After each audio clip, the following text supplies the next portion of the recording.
दोस्तों, स्वागत करते हैं आपके अपने YouTube चैनल PCM स्टडी में। तो आज NCERT math class 10th exercise 12.2 का क्वेश्चन नंबर 9 है। बहुत मोस्ट क्वेश्चन है, देखिएगा कई बार एग्जाम में आ भी चुका है और इस साल भी आने की संभावना है। देखिएगा बहुत मोस्ट क्वेश्चन है। देखिए इसमें क्या कह रहा है, क्वेश्चन देखते हैं। एक वृत्ताकार ब्रूस को चांदी के तार से बनाया जाना है जिसका व्यास 35 mm है। तार को वृत्त के 5 व्यासों को बनाने में भी प्रयुक्त किया गया है। ठीक है, ये देखिए चित्र दिया गया है, इसमें 5 व्यास बनाए गए हैं और आगे क्या कह रहा है, जो उसे 10 बराबर त्रिज्य खंडों में विभाजित करता है जैसा कि आकृति 12.12 में दर्शाया गया है। तो ज्ञात कीजिए, इसके 2 भाग ज्ञात करने हैं। नंबर 1, कुल वांछित चांदी के तार की लंबाई। ठीक है ना, कुल ये वांछित है ना, ये इससे कुछ समय में चला, ये कह रहा है अच्छे चांदा हुआ, ये इसको इसी का नाम हुआ अच्छी क्वालिटी का। तो कुल वांछित चांदी के तार की लंबाई और दूसरे में कराया है ब्रुज के प्रत्येक त्रिज्य खंड का क्षेत्रफल। क्लियर है, देखिए चित्र दे रखा है, लेकिन मैंने यहाँ पर देखिए चित्र दूसरा बनाया है। चलिए क्वेश्चन को देखते हैं। देखिए क्वेश्चन में क्या दिया हुआ है। क्वेश्चन में देखिए ये चित्र है हमारा। ठीक है, ये है हमारा एक व्यास है, इसकी जो इसका व्यास कितने mm का है, 35 mm का व्यास दिया हुआ है। ठीक है, क्लियर यहाँ तक। देखिए यहाँ पर लिख भी लिया है और यहाँ पर पार्ट नंबर 1 लिखा है, कुल वांछित चांदी के तार की लंबाई। क्लियर है, कुल वांछित चांदी के तार की लंबाई याद करेंगे। पहले पार्ट में यही पूछा था मैं, तो चलिए करते हैं। अब देखिएगा कुल वांछित चांदी के तार की लंबाई कितनी होगी।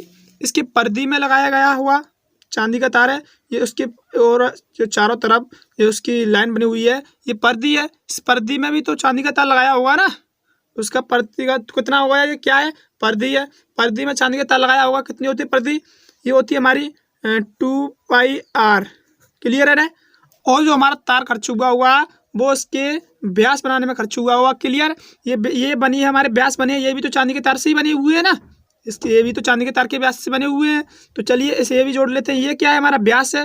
तो व्यास कितने व्यास है, 5 व्यास हैं। कितने mm के हैं, 35 mm के हैं। तो इसे कर देंगे 5 गुणा 35 mm के व्यास हैं। ठीक है ना, mm। क्लियर यहाँ तक। अब लगा देते इसकी वैल्यू। देखिएगा इसकी वैल्यू कितनी है, 2 गुणित पाई की वैल्यू कितनी है, पाई की वैल्यू 22/7 दे नहीं रखी है, तो उससे 22/7 ही लगाएंगे। त्रिज्या कितनी है, जब इसका व्यास 35 mm है तो त्रिज्या हो जाएगी इसकी 35/2।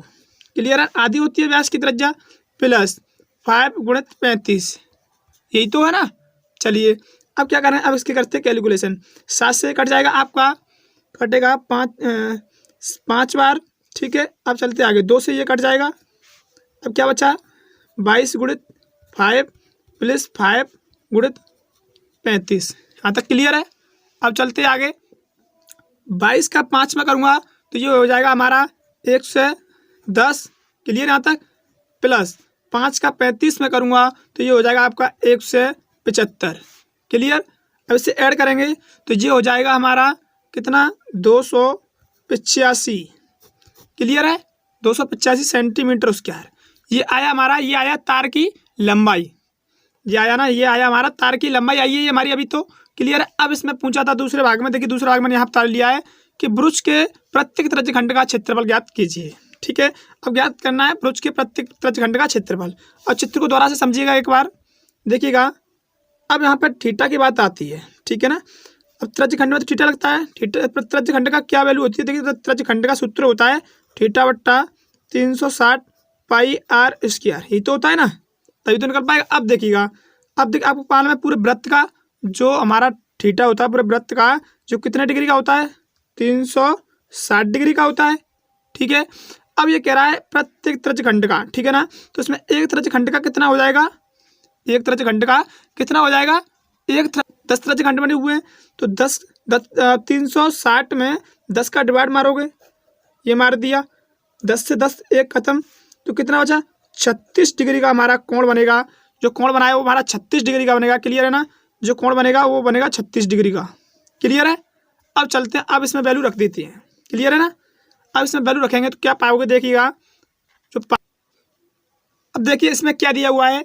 अब दिया हुआ है हमारा थीटा बट्टा 360 पाई आर स्क्वायर। ठीक है, 360 है। क्लियर है, थीटा मैंने यहाँ पे निकाल लिया 36 डिग्री का है, ये तो मैंने आपको बता ही दिया। तो अब रख देते हैं इसकी वैल्यू रखते ही आंसर पाते हैं। ठीक है, थीटा कितना है, 36 डिग्री अपॉन 360 पाई की वैल्यू दे नहीं रखी है तो कितनी भी लगा सकती हो, 22/7 लगा देता हूँ आर, आर की वैल्यू कितनी है, त्रिज्या है 35/2, 35/2। क्लियर है यहाँ तक। ये 7 से काटता हूँ तो कितनी बार कट जाएगा, ये कट जाएगा हमारा 5 बार, ठीक है। ये 2 से कट जाएगा 11 बार, और ये 36 से कट जाएगा लगभग 10 बार।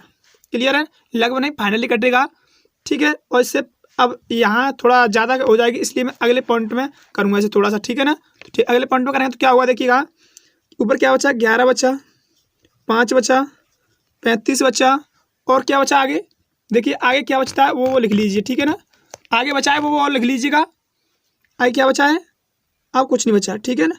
अब लिख देते अपॉन में 10 बचा गुणित 2। क्लियर है। अब इसे 5 से काटूंगा मैं, सॉरी 2 बार, 5 से 2 बार, इस 5 से कट गया 2 बार, ठीक है ना। क्लियर है। अब 35 का करेंगे 11 में, तो 35 का 11 में करूँगा कितना हो जाएगा, ये हो जाएगा हमारा 55, 55 की 5, यहाँ से लाई 5 या 33, 33 और 5, 33 और 5 हो गया हमारा 37, ठीक है ना। नहीं 38 हो गया, 33 और 5 38, अपॉन में नीचे क्या बचा, 2 और 2 4। क्लियर, यही हमारा आंसर है, ठीक है ना। एक त्रिज्यखंड का क्षेत्रफल होगा वो होगा 385/4 सेंटीमीटर में, ठीक है ना। ये हमारा क्षेत्रफल है। दोनों क्वेश्चन बहुत इजी तरीके से हो चुके हैं। देखिए ये एग्जाम में 99% आ सकता है, ध्यान रखना है। ये क्वेश्चन बहुत बार आ चुका है और इस साल भी बहुत संभावना है इस क्वेश्चन की, ये क्वेश्चन 99% आएगा, ठीक है ना। देखिए इसके दोनों भाग हो चुके हैं। मिलते हैं अगली वीडियो में, बाय बाय, टेक केयर।